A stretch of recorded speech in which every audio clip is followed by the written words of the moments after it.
Hello, and welcome to the third episode of the 5-Minute Philosopher, Wisdom on the Run. Because the world is crazy and you want to know why. You've come to the right place. Shotgun's free. Have a seat. Let's roll.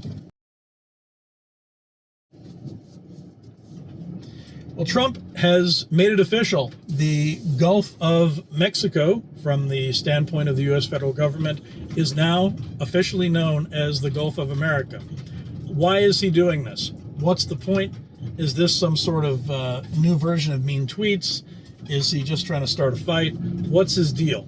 It's part of a larger geopolitical game that Trump is playing, and we're going to unpack it a little bit and explain why. Well, a little bit of background here about the Gulf of Mexico. First appeared on a map in 1550, and it's been called the Gulf of Mexico pretty much by everyone since the mid-17th century, which is to say the mid-1600s, because of the Spanish domination of the region. So the Spanish owned the region, so they named it after one of their colonies, Mexico. So originally, as the Spanish did that, it was an act of sovereignty, claiming control and ownership. We control this region. We're going to prove it by naming it something and by making you call it that thing, even if you don't want to. Renaming the Gulf of Mexico to the Gulf of America is very simply a geopolitical, really regional flex by Trump. He is, in effect, restating the Monroe Doctrine by then President James Monroe, which defined the New World as America's domain. He is redefining, that is to say, Trump is redefining this region, in this case, the Gulf of Mexico, as America's domain. This is ours. That's what he's saying. You might hate it. You might think it's wrong. You might think it's something else. But one thing it's not is racist. It simply isn't that. In this, Trump has displayed a powerful, intuitive understanding of what's stated in Genesis 2:19 and 20. Doesn't matter if you believe in the Bible or not, but the point's the same. Adam gave names to all cattle, fowl of the air, and every beast of the field. Whatever Adam called every living creature, that was its name. So by giving Adam the power to name the animals, God, if you believe in God, but if you don't, the point's the same, also invested Adam with lordship over them.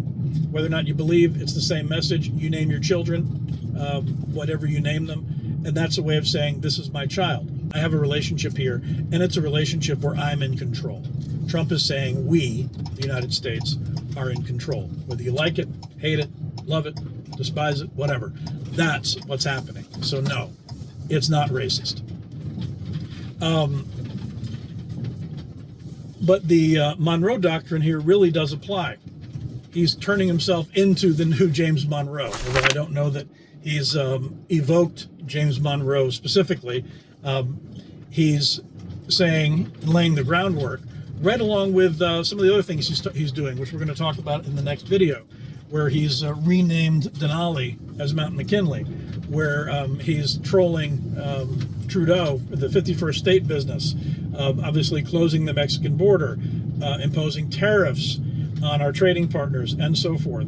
This is Trump's way of saying, we're in control, you're not going to push us around anymore, and if you deal with us, you're going to do so on our terms. Again, love him, hate him, that's what's happening. So again, the renaming of the Gulf of Mexico to the Gulf of America is not racist. Whatever you think of Trump, I mean, he's been called a bunch of things, but that's not why he did it. He did it because he is implementing the MAGA mentality, the whole MAGA movement business, and saying, we are making America great again by claiming sovereignty over this body of water that really should, and in fact does, belong to us.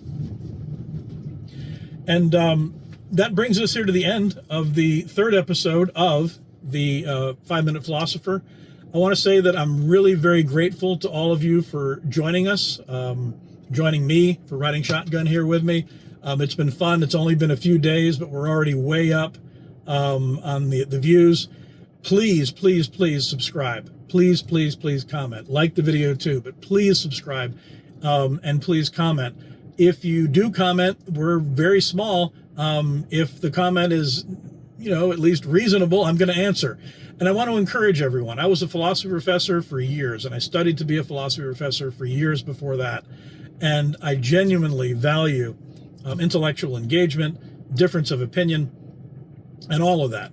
I genuinely and truly do. So if you hate what you heard here, if you think I'm an idiot and I'm all washed up and, should just give up on this thing and go back to doing whatever contracting business I do, that's fine. You can do that. You're not going to hurt my feelings. But please engage. Please let us know how you think, or let us know how you feel about what's been going on here. And please join us again on the next episode of The 5 Minute Philosopher.